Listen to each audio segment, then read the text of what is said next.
시몬 베드로에 대해서 두 번째로 계속 이어서 말씀을 드리려고 하는데, 베드로는 여러분 아주 자기 감정 그리고 자기애에 푹 빠졌던 사람이에요. 예수님, 다른 사람은 몰라도 저는 감옥에 갈지언정 죽을지언정 주님과 함께 하겠나이다. 여러분, 왜 주님은 내 사랑을 몰라주시는 것입니까? 여러분, 이런 사람이 가장 위험해요. 그러던 그가 예수님을 3번이나 부인하고 말았습니다. 그런데 그 모습을 예수님이 다 보고 계셨다는 거예요. 그 예수님이 그 모습을 다 보고 계시고, 베드로도 무심코 주님을 봤을 때 그 주님의 눈동자와 세상에 자기 눈동자가 마주쳤어요. 그래서 바깥에 나가서 통곡을 합니다. 눈물이 또랑이 될 정도로 교회 전통에 의하면 아무래도 좀 과장 부분이 있겠지만 그만큼 여러분 눈물을 흘렸어요. 주님께서 사실은 원칙적으로 다 원리적으로 볼 때는 이제 죄를 자기가 회개했으니까 사죄의 확신, 용서의 확신이 들어와야 될 텐데 여러분 그 확신이 들어오지를 않는 것입니다. 그래서 에라이, 우리 유성군 양 말 맞더나, 에라이 내가 무슨 수사도가 돼, 내가 수제자가 된다고. 차라리 고기잡이 업으로 내가 돌아가 버리고 말자. 그런데 여러분, 그날따라 또 올챙이 새끼, 피레미 새끼 한 마리도 못 잡았어요. 자, 요한복음 21장 3절입니다. 시작. 시몬 베드로가 나는 물고기 잡으러 가노라 하니 그들이 우리도 함께 가겠다 하고 나가서 배에 올랐으나 그날 밤에 아무것도 잡지 못하였더니. 아무것도 잡지 못했어요. 옛날이나 지금이나요, 갈릴리 호수는 새벽이면 안개가 피어올라 참으로 신비로고 그리고 아주 고상한 아름다운 자태를 볼 수 있습니다. 여행사를 잘 만나야 돼요. 이 갈릴리 호수 바로 앞에 딱 그 호텔을 잡아주면 새벽에 물안개가 쫙 피어오르는 모습을 볼 수가 있어요. 뭐 다 그런 건 아니지만 물안개가 쫙 피어오르고 아름다운 그 고고한 호수의 자태를 볼 수가 있어요. 자, 근데 어느 날 부활하신 예수님이 베드로와 요한이 그물을 던졌지만 한 마리도 잡지 못했던 그 새벽에 예수님이 찾아오셨어요. 성경은 언급하지 않고 있는데 우리 예수님 못하실 분이 못하실 게 어디가 있어요. 어떻게 숯불을 피웠는지, 어디서 떡을 갖다 굽고 계셨는지, 그리고 어디서 생선을 굽고 계셨는지. 참, 그래 예수님의 제자들을 기다리고 있어요. 근데 제자들은 예수님이 오신 줄을 몰라. 영 몰라, 통 몰라, 당체 몰라요. 제자들은 오로지 왜 우리가 이렇게 고기를 못 잡을까? 왜 이렇게 우리는 일이 꼬이는 것인가? 자꾸 육적인 생각, 세상 생각에. 오늘 여러분, 주님이 지금 내 곁에 와 계시는데 그 주님의 임재를 느끼지 못하고 있다는 거 얼마나 여러분 가련하고 억울하고 분하고 통곡할 일입니까? 영적으로 무감각해요. 내가 너무 살아있어요. 내 인간적인 면, 내 혼적 어떤 기능의 자아가 나의 영을 억눌러 버려요. 나의 이성적인 이 여러 가지 그 생각들이, 나의 사유와 사고와 나의 판단이 하나님의 임재를 느끼지 못하게 한다 이 말이죠. 여러분, 우리 예수님께서 얼마나 안타까우셨을까요? 아니 내가 이들에게 찾아왔는데 전혀 지금 찾아온지를 모르고 있다 이 말이죠. 그래 예수님이 먼저 말을 겁니다. 뭐 성경에는 애들아 그러지만 글쎄요, 아마 애들아 그럴 수도 있고 여러분 그럴 수도 있고요. 예. 뭐 아니면 반말을 할 수도 있고, 예. 여보시오들 고기 많이 잡았어. 제주도 말로 하면은, 제주도 분들 잘 들어보세요. 고기 많이 잡았을까? 그런데 여자들이 아직도 예수님의 음성을 몰라봐. 우리는 한 마리도 못 잡았습니다. 자, 요한복음 21장 5절 같이 봅니다. 시작. 예수께서 이르시되 얘들아 너희에게 고기가 있느냐 대답하되 없나이다. 애들아, 형제들아, 그러면 일단 아름은 아직도 몰라요. 그래서 주님 뭐라고 말씀하시느냐? 그러면 배를, 저 그물을 배 오른편에 깊숙한 곳에 한번 던져보시오. 그러면 고기를 많이 잡을 것이요. 제자들은 어찌된 일인지 그냥 그 말씀에 순종을 합니다. 속는 셈치고, 여러분, 우리가 주님의 명령에는 속는 셈치고, 절대로 주님은 우리를 속이지 않습니다. 그러나 속는 셈치고 여러분 감사하시기를 바랍니다. 순종 한번 해보시기를 바랍니다. 우리의 내 모든 전문 지식, 나의 모든 경험을 다 동원해도 고기가 안 잡혔어. 그래서 속는 셈치고, 그때 아직은 예수님이 누군지도 몰라, 예수님이 오신지도 몰라요. 순종했어요. 근데 고기가 어마하게 잡혔다. 자, 21장 6절입니다. 시작. 이르시되 그물을 배 오른편에 던지라 그리하면 잡으리라 하시니 이에 던졌더니 물고기가 많아 그물을 들 수 없더라. 여러분, 기적이 일어났어요. 여러분, 갑작스러운 기적이 일어나면 뭐가 생겨요? 두려움이 생겨요. 왜 하나님이 나에게 이런 은혜를 주시지? 왜 하나님이 나에게 이런 큰 축복을 주신단 말이에요?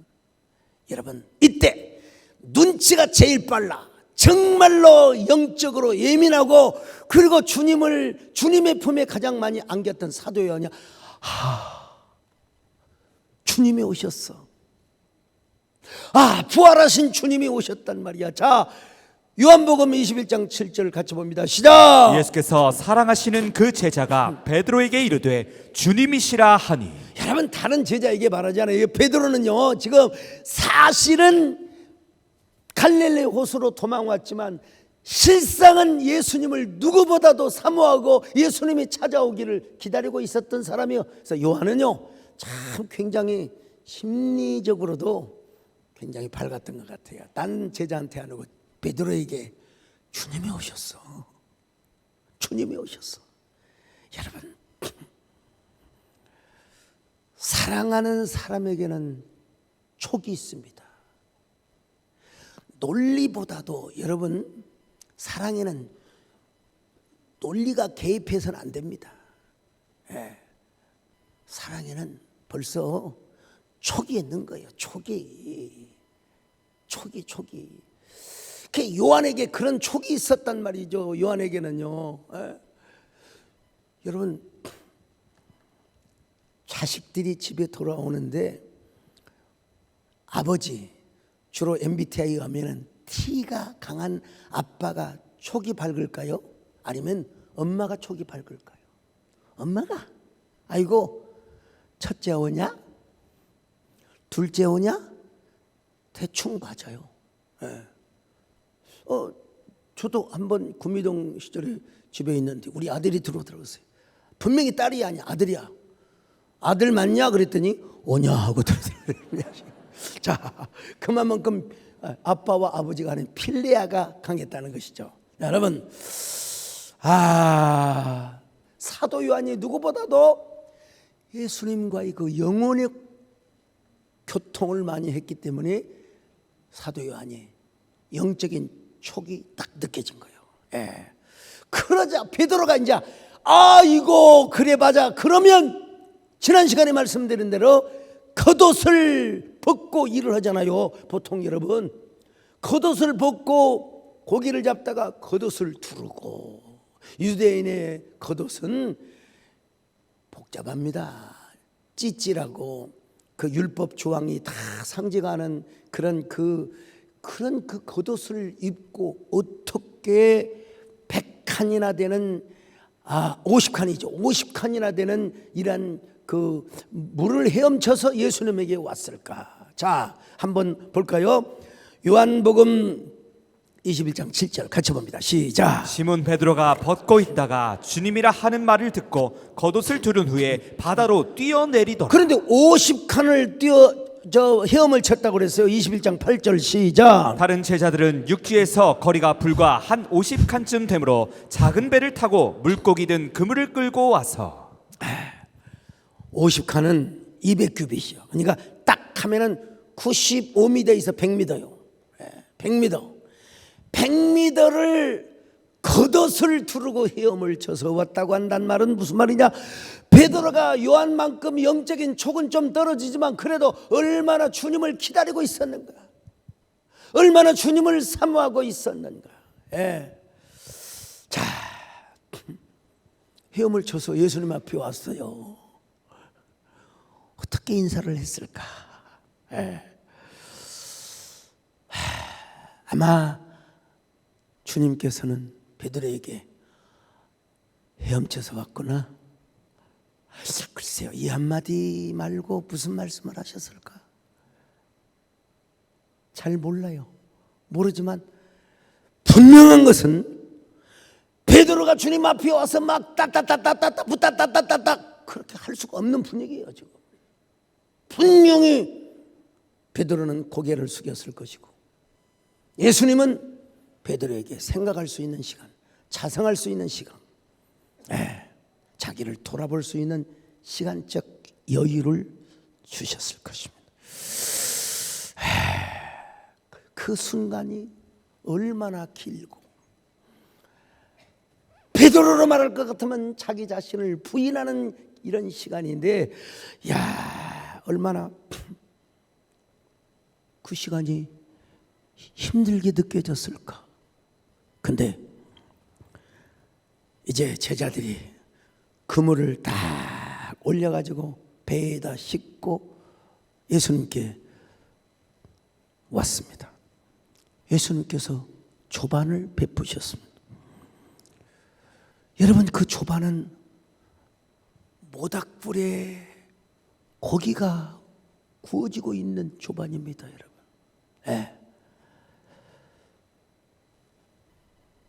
아마 식사 시간인데도 불구하고 분위기는 아마 엄숙한 분위기였지 않았을까. 특별히 베드로는 그 뼈아픈 경험이 있었기 때문에 지금 물고기가 모닥불에 톡톡 튀기며 구워지고 있어요. 베드로가 그 모닥불을 바라보며 무슨 상념에 사로잡혔을까? 이건 뭐 뻔할 뻔짭니다, 여러분. 자, 요한복음 21장 9절입니다. 시작. 육지에 올라보니 숯불이 있는데 그 위에 생선이 놓였고 떡도 있더라. 생선만 여러분 구워지는 게 아니라 떡도 구워지고 있어요. 그 예수님이 조반을 딱 준비해 주셨다. 이때 베드로는 여러분 모닥불을 바라보며 어떤 생각에 잠겼을까? 이건 뭐 아이고 가야바 궁전에서 모닥불에서 여러분 그 모닥불을 쪼이다가 그 계집 여종에게 예수님을 3번이나 부인했던 그 모닥불을 여러분 연상하지 않을 수가 없어요. 인간이라면 당연한 거죠. 베드로가 여러분 자신의 그 잘난 육신을 보존하고 육신의 생명을 살리기 위하여 예수님을 3번이나 그것도 저주하며 맹세하며 부인했던, 그러니까 지금 베드로는요 마음속으로 그 모닥불을 바라보면서 이런 고백의 노래를 안 부를 수가 없습니다. 여러분요,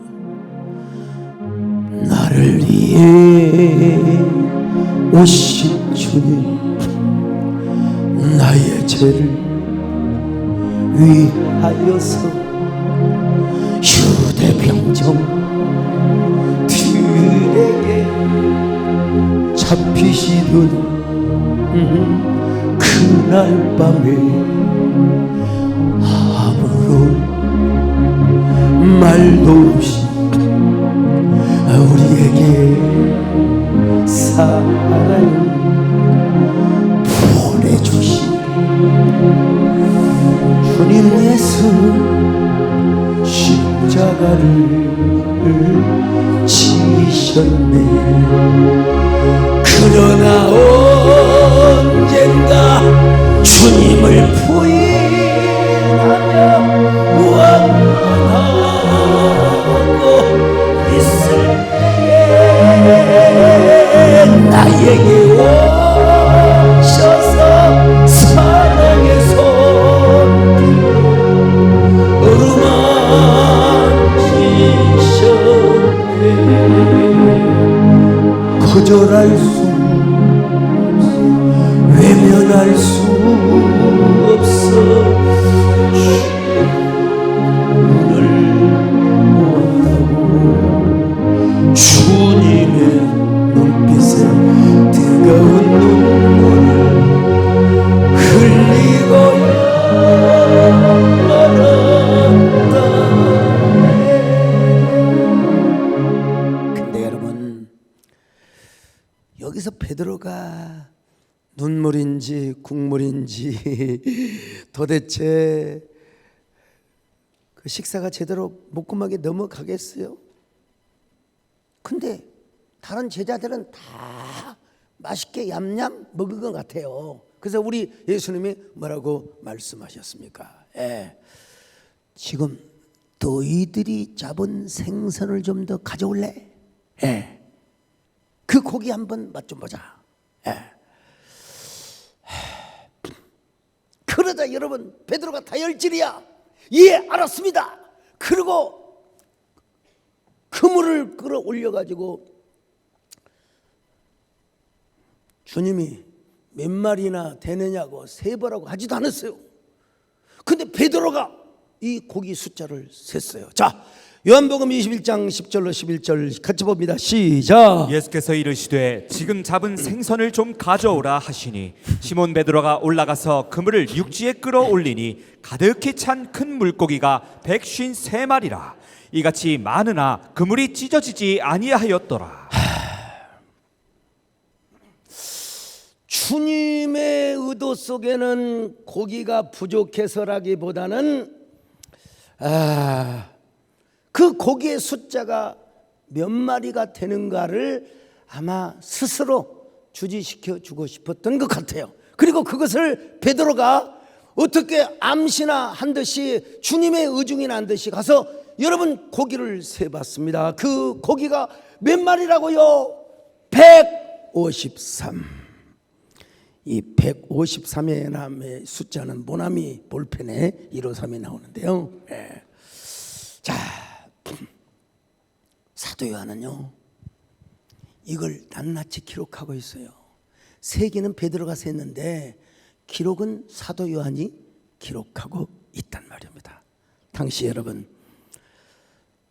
유대인에게 있어서 153이라고 하는 것은 도대체 무엇이냐? 헤롯 성전에 있었던 번제단의 규격이, 자, 153이라고 하는 게 뭐냐? 높이가 1규빗, 그 다음에 5규빗, 3규빗이라는 거예요. 이게 유대인이라면 다 알고 있어요. 유대인이라면 다 알고 있어요. 그래서 여러분, 153이라고 하는 숫자는 도대체 번제단과 이런 함수관계를 가지고 있다는 것은 당시 유대인이라면 다 알고 있다는 거죠.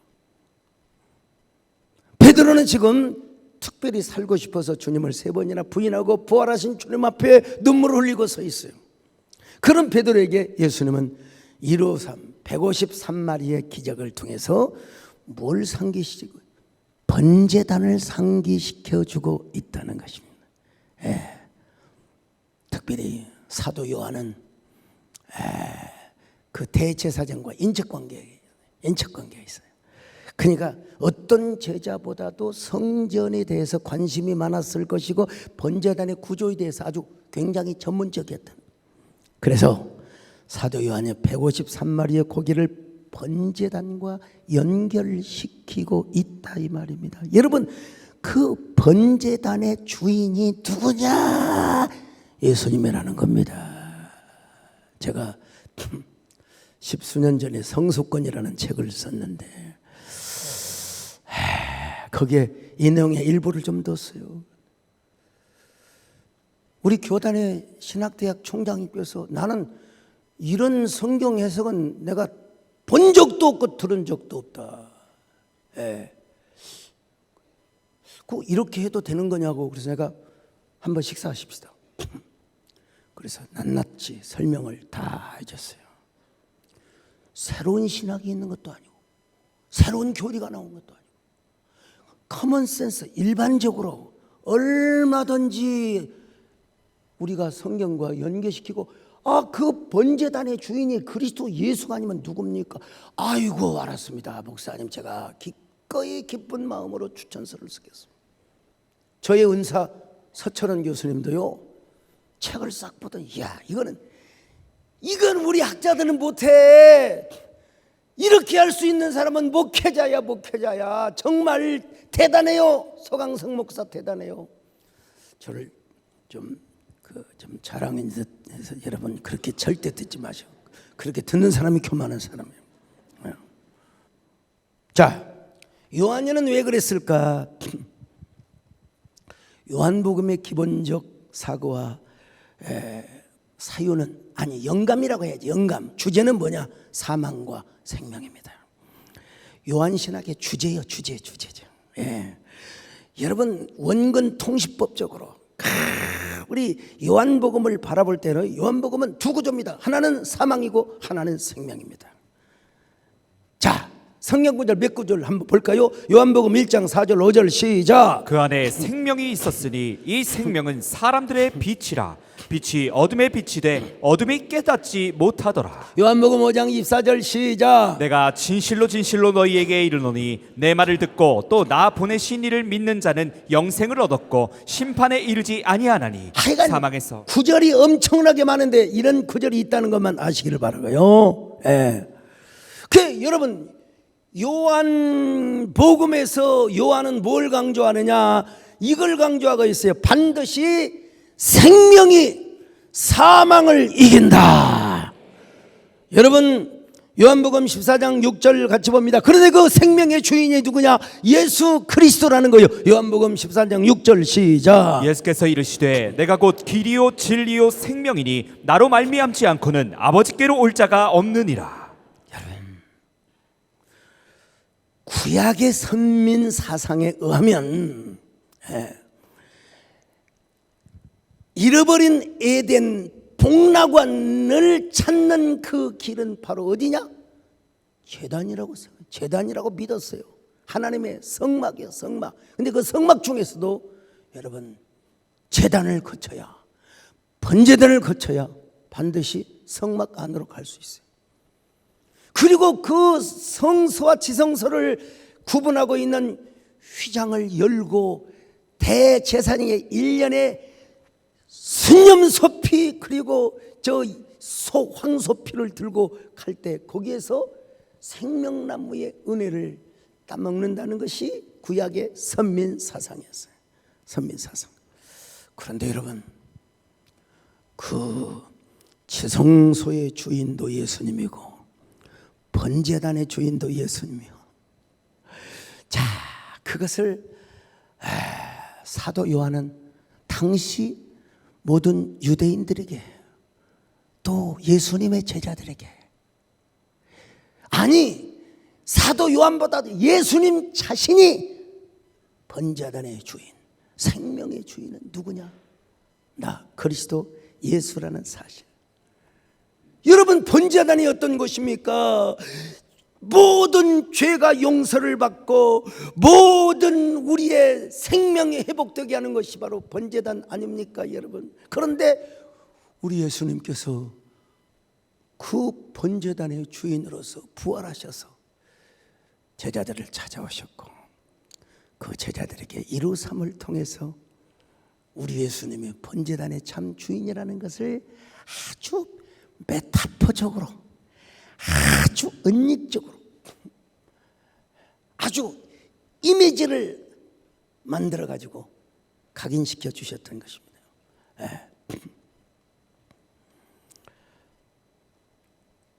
오직 예수 그리스도, 구원도, 죄사함도, 생명도, 축복도 다 예수 그리스도다.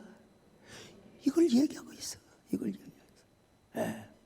그런데 여러분, 우리 예수님이 이 땅에 오시는 목적이 구원과 그리고 우리 모든 언약 백성들에게 생명을 여러분 주시려고 한 것 아닙니까? 그래서 이 번제단의 주인은 언제나 풍성한 생명을 주시는 분이라는 사실을 여러분 메타포적으로, 은닉적으로, 함축적으로 가르쳐주고 있어요. 자, 한번 볼까요? 요한복음 11장 25절로 26절 같이 봅니다. 시작. 예수께서 이르시되 나는 부활이요 생명이니 나를 믿는 자는 죽어도 살겠고 무릇 살아서 나를 믿는 자는 영원히 죽지 아니하리니 이것을 내가 믿느냐. 요한복음 10장 10절 같이 봅니다. 시작. 도둑이 오는 것은 도둑질하고 죽이고 멸망시키려는 것뿐이요 내가 온 것은 양으로 생명을 얻게 하고 더 풍성히 얻게 하려는 것이라. 번제단은 언제나 하나님의 생명, 하나님의 은혜, 사제가 흘러 나오는 것이고, 이제 또 번제단은 어떤 것입니까? 그 번제단에 가서 제물을 드릴 때 하나님께서 복을 주세요. 복을 주세요. 복을 주세요. 복을 주세요. 진정한 축복의 주인은 누구시냐? 여러분, 예수님이심을 믿으시기를 바랍니다. 구원도 축복도. 그래서 우리는 그 번제단 앞에 내가 죽어야 되는데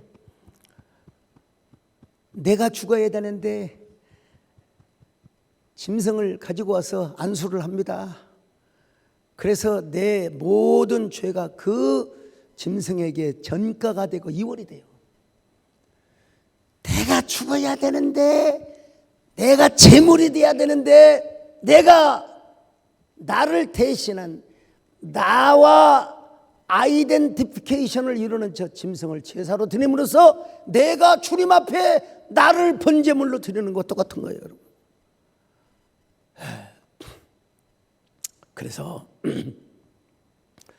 그렇게 할 때 하나님께서 그 제물을 받으시고 우리에게 무한한 은혜를 주신대요. 여러분의 생각을 초월한 은혜, 여러분의 이성을 초월한 은혜. 자, 우리는 153을 통해서 다시 한번 기억해야 돼요. 예수님만이 번제단의 주인이시고 생명의 주인이시고 축복의 주인이시다. 그런데 이렇게 딱 끝나면 얼마나 좋아요. 근데 이제 베드로를 공적으로 권위를 세워줘야 돼요. 그대로 가면 안 돼요. 베드로가 지금도 위축되어 있어요. 베드로가 지금 너무나 쪽팔려가지고 지금 어떻게 기가 펴지 않아. 어떻게 뭔가 도화선이 돼야 되고 뭔가 좀 분기점이 있어야 되는데, 그래서 예수님께서 다른 사람한테 안 물어봤어요. 베드로에게 물어본 거예요. 베드로에게 물어볼 때 여러분, 베드로라고 호칭을 쓰지 않습니다. 요한의 아들 시몬아. 예수님 앞에 부름 받기 전에 그 이전에 거의 자연인과 같은 그런 이름을 불렀어요. 왜? 새판짜기를 해야 돼요. 이제 새판짜기를 해야 돼요. 너 처음부터 다시 시작해야 된다. 처음부터 다시 시작해야 된다. 요한복음 21장 15절 같이 봅니다. 시작. 그들이 조반 먹은 후에 예수께서 시몬 베드로에게 이르시되 요한의 아들 시몬아 내가 이 사람들보다 나를 더 사랑하느냐 하시니 이르되 주님 그러하나이다. 내가 주님을 사랑하는 줄 주님께서 아시나이다. 이르시되 내 어린 양을 먹이라 하시고. 이게요 어떻게 되어 있냐? 헬라어 이 구문상으로 볼 때는 이렇게 돼 있어요. 시몬, 바요나 시몬. 아주 간단해요. 아가파스메. 이게 무슨 말이냐면, 시몬아, 너 옛날에 죽을지언정 감옥에 갇힐지언정 나와 함께한다고 했잖아. 그게 뭐예요? 아가페 사랑입니다. 조건이 없는 사랑, 불변한 사랑, 무궁한 사랑. 어떤 사람은 이걸 무시한다고 했잖아요. 그러나 여러분, 철저하게 요한복음 21장은 수사법적으로 기록이 되어 있습니다. 이걸 자기 견해에 따라서 혼용한다고 할 수도 있겠지만 제가 보기에는 전혀 아닙니다. 전혀 아닙니다. 베드로의 대답을 보시면 압니다, 여러분. 베드로가 뭐라고 합니까? 나의 큐리에. 나이란 말이 영어로 노여. 큐리에, 주님.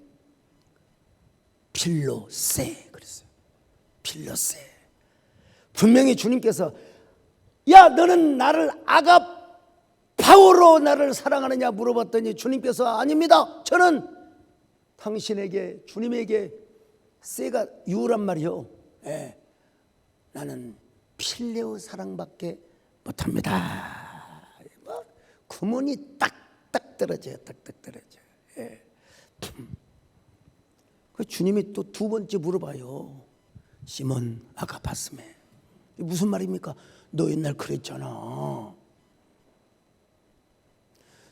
정말 너는 죽을지언정 감옥에 갇힐지언정 절대로 나를 부인하지 않는다고 했잖아. 베드로가 할 말이 없어요. 나의 큐리에 필로세. 똑같이 대답해.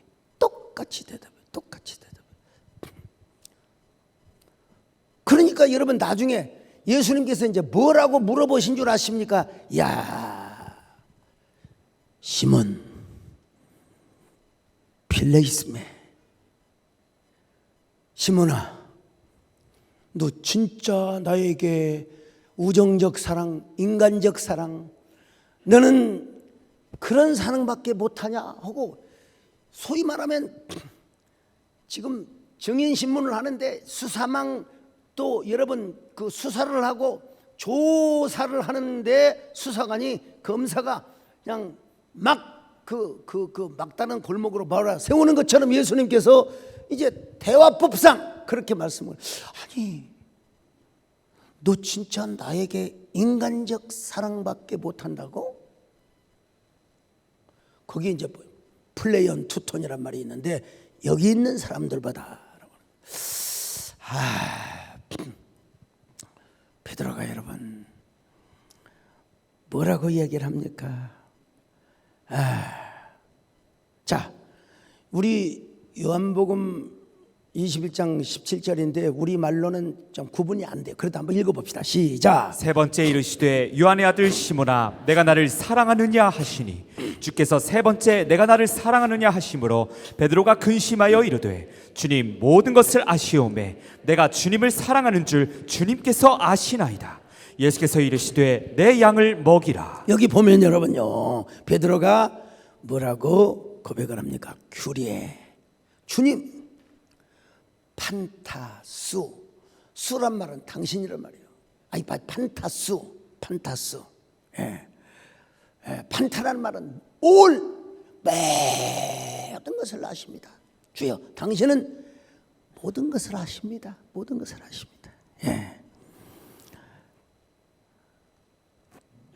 또 뭐라고 대답합니까? 수 기노스 케이스 호티필로세. 우리 주님은 나의 모든 것을, 아니 모든 것을 전지하실 뿐만 아니라 특별히 내가, 잘 들어보세요, 저는 너무나 인간적인 사람입니다.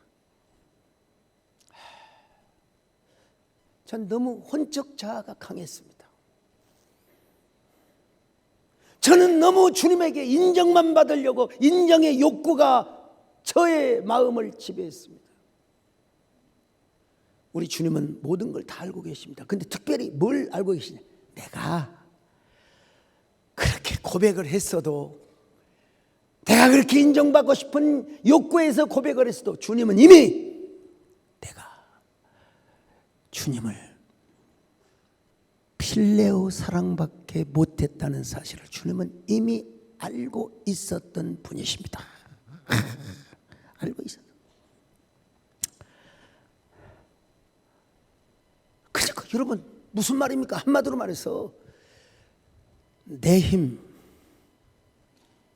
내 열정,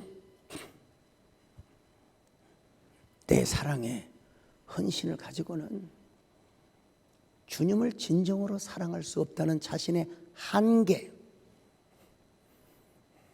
자신의 사랑의 임계점을 고백하고 있는 겁니다. 그러니까 베드로의 이야기는 지금 어떤 이야기입니까? 주님, 모든 것을 다 알고 계시지 않습니까?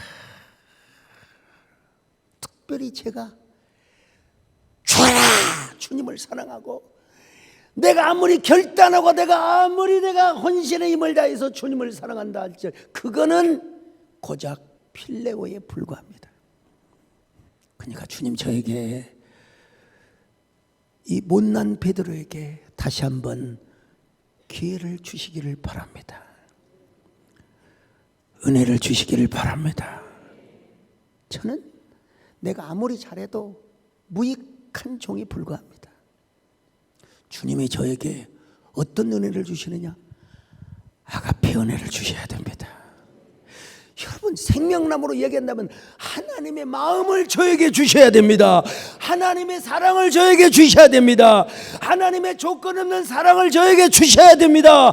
그래야 하나님의 그 사랑의 절대적인 아가페적인 사랑으로 내가 주님을 사랑할 수 있는 것이지. 베드로의 역설적 고백이 여기 숨어 있어요. 내 힘으로 사랑할 수 없습니다. 내 열정으로 사랑할 수 없습니다. 저 너무 인간적인 사람이었습니다.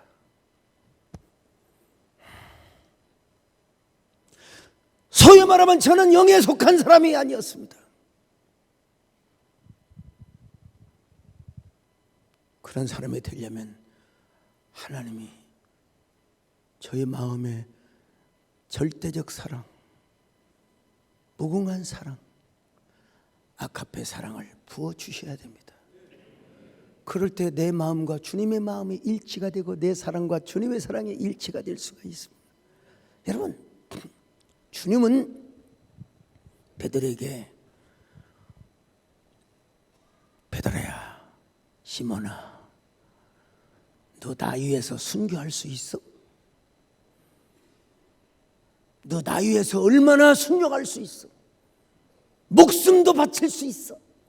너 나에게 얼마나 헌신할 수 있어? 이런 거 안 물어봤어요. 아가파스메, 사랑을 물어봤어. 사랑. 왜 그런 줄 아세요? 주님을 사랑하면 모든 건 다 저절로 할 수 있어요. 우리가 열정을 내고 우리가 열심을 내고 뭐 그런 부분도 필요하겠죠.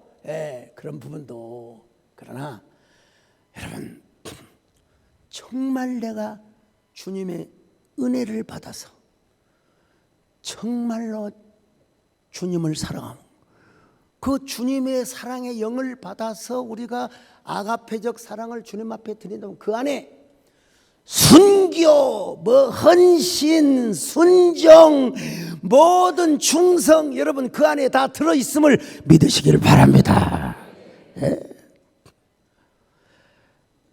주님을 사랑하면 다 끝나요. 끝나. 저 성지순례 갈 때마다 교인들 데리고 가서 예수님이 그 바위에 서셨던 그 뭐 전통이 그런다고 하니까 거기에 수익권 교회를 세웠어요. 베드로의 수익권입니다. 예수님은 베드로에게 너 나에게 정말 사랑하느냐? 그럴 때 주님 은혜를 주셔야 합니다. 그럴 때 주님께서 베드로에게 은혜를 주셨어요. 은혜를 주셔서 실제로 베드로가 순교도 하고 한 번 설교하는데 3,000명, 5,000명이 회개하고 놀라운 역사를 하나님 주셨죠. 그런데 그 수익권 교회 안에 주님이 바위 위에 서셔서 앉아서 모닥불을 피우시고 또 숯불로 떡을 구우시고 또 고기를 구우셨고, 그리고 주님이 일어서셔서 베드로에게 정식으로 시몬 아가파스메 시몬 필레이스메 물어봤던 그 바위가 있어요. 그 바위에 우리가 엎드려서 눈물을 흘리며 여기 우리 주님이 2000년 전에 서셔서 베드로에게 물어봤습니다. 주님이 오늘 이 자리에 영적으로 오셔서 우리에게 물어보신다면 우리는 뭐라고 고백을 하시겠습니까? 내가 할 수 있습니다, 내가 압니다가 아니라 주여 나에게 은혜를 주옵소서. 베드로에게 주셨던 은혜를 나에게 주시기를 바랍니다. 그러면서 여러분 찬양을 냈던 저 장면 나올 수 있습니까? 구주 예수를 극사라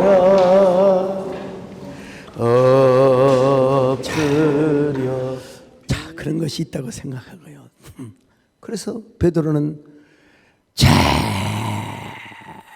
얼마나 예루살렘을 비롯하여 로마에 복음을 전하고 다니다가 나중에요 본도와 갈라디아, 갑바도기아, 아시아와 비두니아 흩어진 나그네들에게 격려의 위로의 편지를 썼어요. 그게 바로 베드로전서 베드로후서입니다. 자, 베드로전서 1장 1절로 2절 같이 봅니다. 시작. 예수 그리스도의 사도 베드로는 본도, 갈라디아, 갑바도기아, 아시아와 비두니아에 흩어진 나그네 곧 하나님 아버지의 미리 아심을 따라 성령이 거룩하게 하심으로 순종과 예수 그리스도의 핏부림을 얻기 위하여 택하심을 받은 자들에게 편지하노니 은혜와 평강이 너희에게 더욱 많을지어다.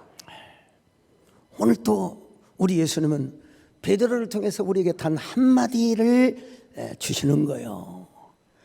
번제단의 주인이 예수님이고 생명의 주인이 예수님이고 우리는 다 알고 있어요. 근데 우리가 정말 주님을 사랑하고 정말로 주님께 우리의 모든 걸 헌신하기 위해서는 내 결단과 나의 마음그릇 또 인간적인 면에서 필요할 수 있겠죠. 그러나 더 근본적인 게 뭐냐? 주님이 우리에게 아가페 사랑의 은혜를 부어 주셔야 된다.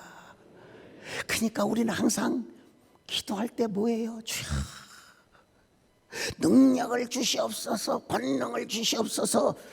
그런 기도도 중요하지만 주여 주님의 옷자락을 붙잡고 주여 우리를 불쌍히 여겨 주옵소서. 주님, 이 초라하고 참 별 볼 일 아닌, 저는 내 힘으로 내 능력으로 주님을 온전히 사랑할 수 없습니다. 주님을 온전히 사랑하기 위해서는 주여 저에게 아가페 은혜를 부어 주시옵소서. 그 은혜로 베드로는 순교도 할 수 있었고 수사도의 모든 사명을 제대로 감당할 수 있었습니다. 여러분 모두 우리 베드로를 통하여 이런 하나님의 은혜와 하나님의 사랑의 은총이 여러분의 삶을 덮어버릴 수 있기를 바랍니다. 여러분의 전인격을 흔들어 대시기를 바랍니다. 나를 위해 오신 주님, 나의 죄를 위하여서 휴대명절 잡히시는 그날 밤에 아무런 말도 없이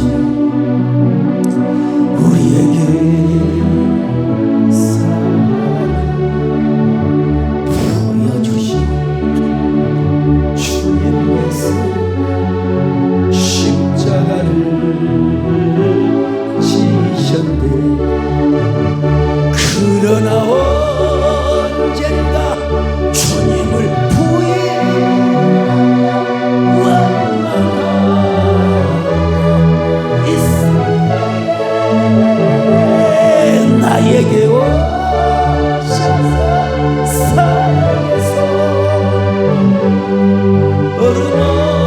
어루만지셔 거절할 수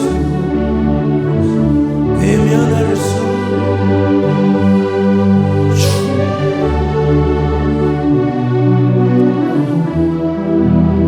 주님의 눈빛에 뜨거운 눈 흘리고 그러나 다시 한번 합니다. 그러나 주님을 원하고 있을 때 나에게 오셔서 사랑해서 어루만지셔 거절할 수 외면할 수